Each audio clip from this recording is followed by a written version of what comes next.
possible. Let's move on now. Our next panelist is Councilwoman Mary Sheffield. Let's give a big round of applause. We all know and love her. Detroit City Council President and dedicated councilperson for District 5. She has a remarkable history of leadership and service.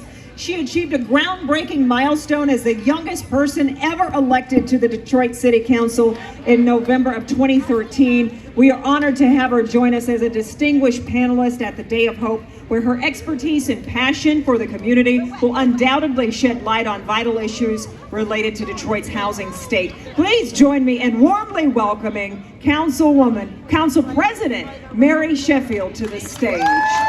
Come on, you can do better than that. Council President. Have a seat. So happy to have you. Thank you for having me, and yes. Good afternoon, Detroit. Yes. So glad to be here. So happy to have you. Thank you. Can you share some of the key factors, contributing to the current state of housing in Detroit and how they affect every individual in our city? This is a big deal. It is a big deal, and I always start off by saying that Detroit, we have some of the oldest housing stock in the country. If we look throughout our neighborhoods, we can tell that Detroit has a long history of just some of the most beautiful homes in architecture throughout our neighborhoods. And I think one of the issues when I look at our neighborhoods, when I'm canvassing and door knocking, is that the housing stock, the condition and the ability for individuals to make home repairs to their homes, to be able to stay in their homes is a huge issue. And so that is one of the issues, that the state and the quality of the housing stock that we have in Detroit is a burden on a lot of existing residents to be able to make home repairs on their homes. I think the most obvious, and someone mentioned this earlier, is we are coming out of a global pandemic. And a lot of the assistance that was available, like SARA programs, rental assistance, the moratorium that was in place on evictions has now ended. And so we are now seeing a lot of issues that are coming to the forefront as relates to the ability to be able to keep people in their homes. And so we are doing the best that we can. By the grace of God, we have federal funds coming from the Biden administration called ARPA funding, where we've been able to pour into several programs to be able to assist and keep individuals in their home. But I think there's a lot of myriad of issues that are affecting the current state of housing. And I also think it's important to mention the federal government, I think, has not done the best job at ensuring that we have quality, affordable housing on the local level as well.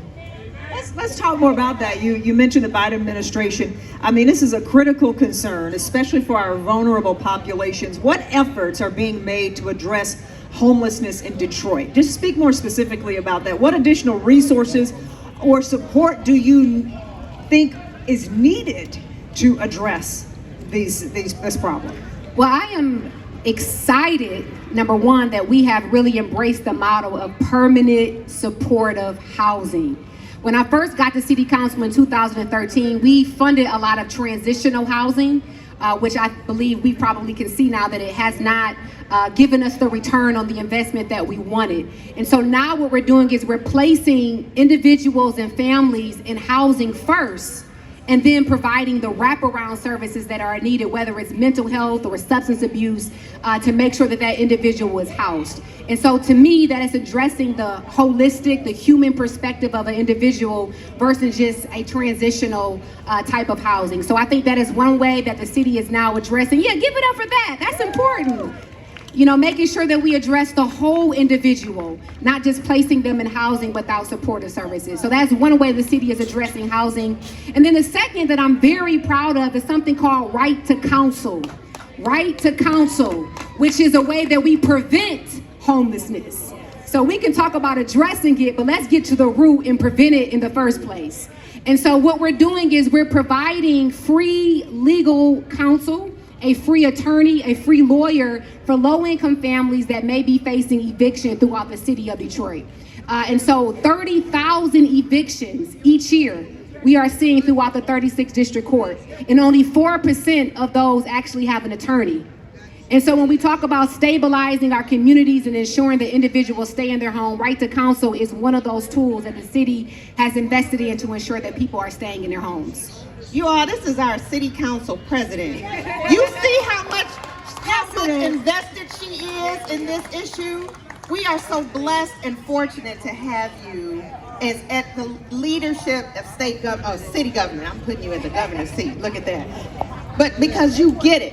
You get it. And so much of the programs and funding that we get from the city has to come through city council for Mary Sheffield and her council members to approve. And so her knowing so much about housing solutions and the populations that we serve and the people who live in our great city is important. Who sits at the table making decisions is important, and you see that because she knows what she's talking about. And I know I don't even have to jump in because she's got it. She can take this mic and run the whole program. Yes, and let me also just say that we have a couple of new developments in Detroit that are specifically addressing the permanent supportive housing, and that is the NSO Clay Center, which is an amazing supportive housing facility. We also just broke ground on Ruth Ellis, which focuses on LGBTQ residents who are aging out the foster care system. And then Pope Francis has another center that will be opening soon. All of these are new permanent supportive housing facilities that we want to try to get as many family and residents placed in. So just want to make sure people are aware of those. But you all did something that was really, groundbreaking. You partnered with us to create the city's first healthy housing center. So we have the Detroit Healthy Housing Center. It's NSO. It's on the same campus as the Clay Apartments. And that was supported in very large part by the city. So we want to thank you for that. Thank you very much. Another round of applause for that. Because she recognizes that healthcare is important and pairs with housing. Yes. When you're homeless, your health, so I think Dr. Judge came up and said that people who are homeless live 12 years shorter than the average person because they don't get adequate health care. Yeah. So we at NSO are pairing health care with our housing solutions to take care of the whole person. The whole person. Yes. So housing instability can often intersect with other social issues. We've talked about some of those, but also education and employment too. How do you see these challenges impacting the overall well-being of Detroit residents, and how can they be collectively addressed? I had an opportunity to interview a young lady who had benefited from the services of NSO, and she told me how it happened. It was not that she couldn't get a job, it was just she couldn't keep a job. She didn't have the skills, just say life skills. And she said when she came to the neighborhood service organization, she was able to learn about consistency and just following through with things that she didn't do on her job, and she can see how she would get fired, or how she couldn't keep a job, or how she got fed up with somebody and just said, okay, I quit. So all of those things kind of intersect. Can you talk about some of that? Yeah, most definitely. I think, as I mentioned before, to me, addressing homelessness is about addressing the whole person. And we have been laser focused to make sure that we are providing education, training, mental health, all of the different issues that we believe affect the individual that may be experiencing homelessness in Detroit. And so for us, through ARPA funding, we have tons of programs for people who are trying to go back just to get their GED. We will pay you and train you to get a GED while also working, right, and cleaning up and beautifying the city of Detroit. And so we have tons of programs, again, that are addressed at the holistic approach of addressing homelessness that does not just place people in a home, but addresses the wraparound services that are needed as well. And Detroit at Work, talk about Detroit at Work is our employment agency, is our employment arm of the city of Detroit. We have well over 10,000 jobs right now that are available for Detroiters. And they're good jobs, good paying jobs that we're just trying to get individuals in. So if you know of anyone who is interested, and again, yes, raise your, okay, we're gonna connect with you, sir. There's opportunity available no matter what your educational level may be. We can find something that will suit you to make sure that you are trained and are providing and being a productive citizen here in the city of Detroit.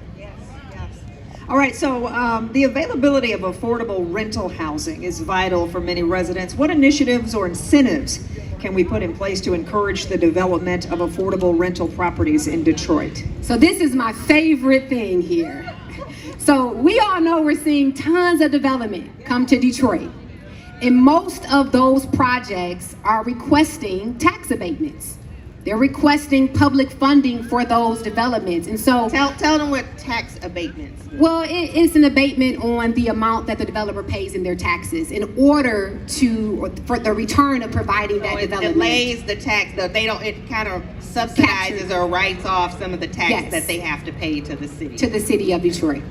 So as we give out these or we subsidize these developments, we have to mandate that if you build residential developments in Detroit, that a portion of that be set aside for low-income housing. And so that's what I've done since I've taken office in 2013. I sponsored the city's first ever inclusionary housing ordinance, which mandates that every single building that comes to Detroit, that 20% be set aside for low-income housing. Now the issue, yes, all right. The issue that we're experiencing now in Detroit is how do we define what low-income housing is? Right, how do we define what low-income housing is? So that is a challenge, that is something that we're working. How it's defined and then what you're doing about it. All right, thank you so much. So currently we define low-income housing as 80% of the area median income. And that is based on Warren, Livonia, and Detroit. We know that as we add Warren and Livonia in the mix, it does not give a true reflection of Detroiters' area median income. And so we have to start really creating our own Detroit AMI is what I'm trying to do, right? Where we set aside housing based on what Detroit's area median income is, and which I think is about $35,000 annually. And so that's the struggle right now as we build more affordable housing, is really making sure that we're not saying that this is affordable when technically it's not affordable for Detroiters. So right now, the average rent for those affordable housing developments is between $1,200 and $1,600. To break it down, right. With your AMI proposal, the Detroit AMI, that'll bring that down to about $800 or $900 a month. Which one So sounds that's more major. affordable? That's major. 900 or 1,200? 800 to 900. Yes. So thank you for your advocacy. Thank of you. that. Yes, Thank you. she is the one championing that. Yes. So the access to homeownership is often seen as a path to stability and wealth building. How can the city support initiatives that increase homeownership opportunities for low and moderate income individuals and families? So we just have to be intentional about doing so. We just approved our first ever ARPA-funded home owner down payment assistance program, which gives first-time home buyers $20,000. So if anyone is interested in that, if you are low income, you can now qualify for a first homeowners down payment assistance. Also through the Detroit Land Bank, I know that they have several programs that are trying to offer families the ability to lease and then own homes through the Detroit Land Bank Authority. So I think we just have to be innovative in our thinking and create ways that give pathways to residents and families to be able to be homeowners in Detroit. Well, Council President Mary Sheffield, I know there's so much that the city is doing to address this issue, and I personally want to thank you. I've said it before, but I want to say it publicly for your leadership in this area. And so how can people find more information about what programs and services are available through the city of Detroit? So the best website is to go to detroitmi.gov, type in housing, and that will give you a list of resources. Also, if you are currently looking for a low-income unit throughout the city of Detroit, there's a new site that we just launched, and it houses all of the new developments that are technically affordable and have vacancies. That website is homeconnect.detroitmi.gov.